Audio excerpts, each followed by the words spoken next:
Today is Saturday, June 11th. We're headed to Bonneville Dam on the Washington side to do some shad fishing. From the latest counts at the dam, it's about 200,000 shad a day, so I'm feeling pretty good about our chances to hook up and get a lot of fish. So hopefully it goes as planned. I'll see you down by the bank. Wow, water level is crazy. Look at that.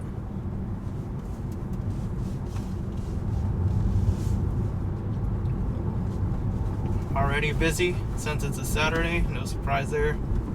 Hopefully you can just squeeze in a spot somewhere.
Oh yeah, fish on. Fish on.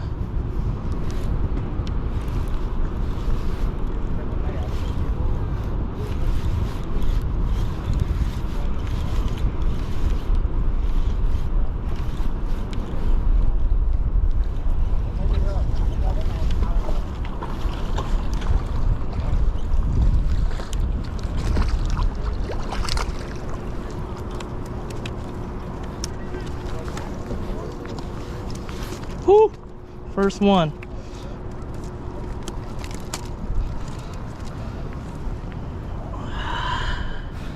Look at that. Yeah. American shad. This one's about 14, 13 inches. Rồi, rồi, rồi, rồi, rồi, rồi, đi về luôn rồi. Cá về không?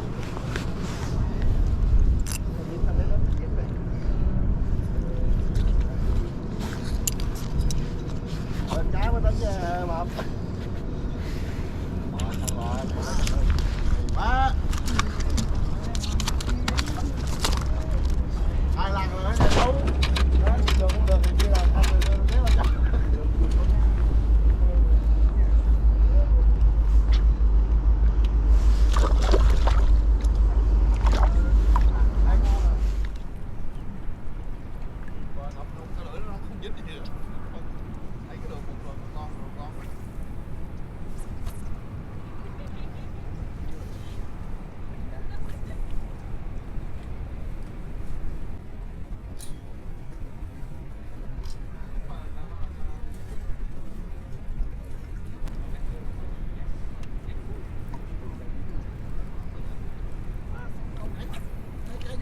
Người công kìa.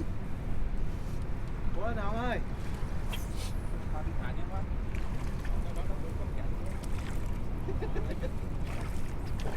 Cho ngại nó miêu cái rồi chứ nó có mùi vị thôi. Mang cho đậu canh.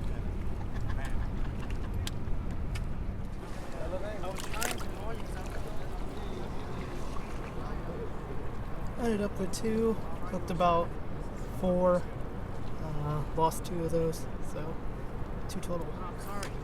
Friday and Sunday. Got tons of people out today. This is the fullest I've ever seen it. It's about a person every 3 feet from the entire bank.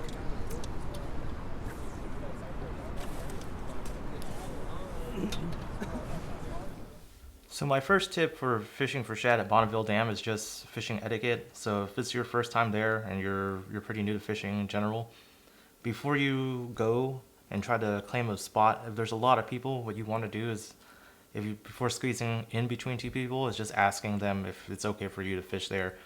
Generally, most people are friendly and they'll be fine with it.